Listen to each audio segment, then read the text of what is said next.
তার জিন্দেগীর গুনাহগুলো মাফ করে দিলাম। আমি যে আয়াত তেলাওয়াত করছি, আয়াতের এত দাম। আল্লাহ তাআলা বলেন, আমি আল্লাহ তাআলা প্রত্যেকটা জামানার জন্য 10টা জিনিসকে হারাম করে দিয়েছে যে আয়াতটা তেলাওয়াত করছি।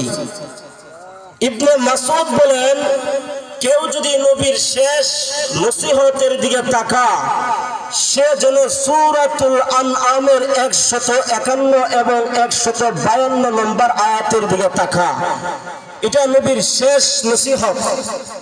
মানুষ যখন গায়রুল্লাহর ইবাদত করে, আল্লাহকে বাদ দিয়ে অন্য মানুষের উপাসনা করে, আল্লাহ যেই জিনিসকে হালাল করছে এই জিনিসকে তারা হারাম মনে করে, তখন আল্লাহ তাআলা প্রিয় হাবিবকে জানায়া দিলেন, ও আমার হাবিব শুনেন, তাদেরকে আপনি জানায়া দেন আমি কোন কোন জিনিস হারাম করছি।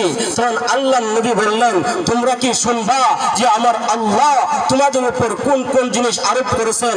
1 নম্বর, আল্লাহ তুশরিকু বিল্লাহি শাইআ। জীবন চলে যাবে, শুলিতে জড়ানো হবে, ফাঁসির মঞ্চের মধ্যে দাঁড় করানো হবে, তারপরে রবের সাথে কাউকে শরীক করা যাবে না। শিরিক বড় গুনাহ। এই গুনাহ করে যারা কবরে যাবে তারা ডাইরেক্ট জাহান্নাম। আল্লাহ নবীর কাছে হযরত জিবরাইল আইসা বলতেছে, ও নবীজি, পৃথিবীর মধ্যে যারা শিরিক করে ডাইরেক্ট জাহান্নামে যাবে। তখন আল্লাহ নবী বললেন, ভাই জিবরাইল, যারা চুরি করে ব্যভিচারী করে তারা জান্নাতে যাবে? তখন জিবরাইল বললেন, নবী যাবে, তবে যারা চুরি করে, জিনা করে, ব্যভিচারী করে তারাও যাবে, তবে যারা শিরিক করে ডাইরেক্ট জাহান্নামের মধ্যে যাবে।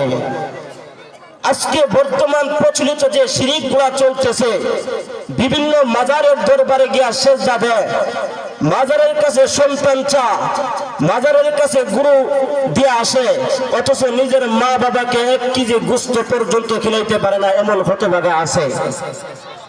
তুমি যে মাজারের দরবারে সেজদা দিতেছো, আল্লাহ কি কোনো জায়গার মধ্যে বলছে, ও পৃথিবীর মানুষ, যে তোমরা আমারে সেজদা না করে মাজারের দরবারে সেজদা করো? এই কথা তো বলে নাই। আল্লাহ কি বলছে যে উসজুদুলিল কবর, কবরকে সেজদা করো? এই কথা বলে নাই। আল্লাহ কি বলছে যে উসজুদুলিল মাজার, মাজারকে সেজদা করো? আল্লাহ কি বলছে যে উসজুদুলিল মানুষ, মানুষকে সেজদা করো? আল্লাহ বলে নাই।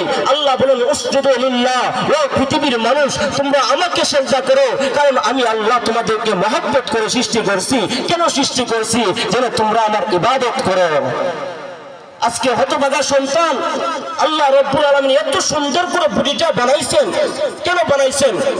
আল্লাহর ইবাদত করার জন্য, আল্লাহর সাথে কাউকে শরীক না করার জন্য। আর হতভাগা সন্তান গিয়া শিরিক করে। আল্লাহ রাব্বুল আলামিন এমন সুন্দর করে মানুষ বানাইছে, এই মানুষ আল্লাহর সাথে কিভাবে শিরিক করে। এই পুরাটা দেহ যখন আল্লাহ তাআলা আমাদেরকে বানাইছেন ফেরেশতাদের মাধ্যমে, যখন মাথা বানাইবে, তখন ফেরেশতারা আল্লাহর কাছে গিয়ে বলে, আল্লাহ আমরা তো মাথা বানাইতে পারবো না। তখন আল্লাহ বলেন, ও আমার ফেরেশতারা, আমার বান্দার মাথা তোমরা বানাইতে পারবে না। এই মাথা আমি রব্বে কারিম বানাবো, কারণ এই জবান দিয়া আমার কোরআন তেলাওয়াত করবে, এই চোখ দিয়া কোরআন দেখে দেখে পড়বে, এই কপাল দিয়া আমাকে সিজদা করবে। আল্লাহ বলেন, মহব্বত করে বানাইছি। আর হতভাগা সন্তান মাজারের দরবারে সিজদা দেয়। এই যে বর্তমান এক আবুল সরকার নামক এক কুলাঙ্গার আছে, হে এমন শব্দ জবান থেকে বাইর করছে, আজ পর্যন্ত কোন ইহুদিরা পর্যন্ত রবের বিরুদ্ধে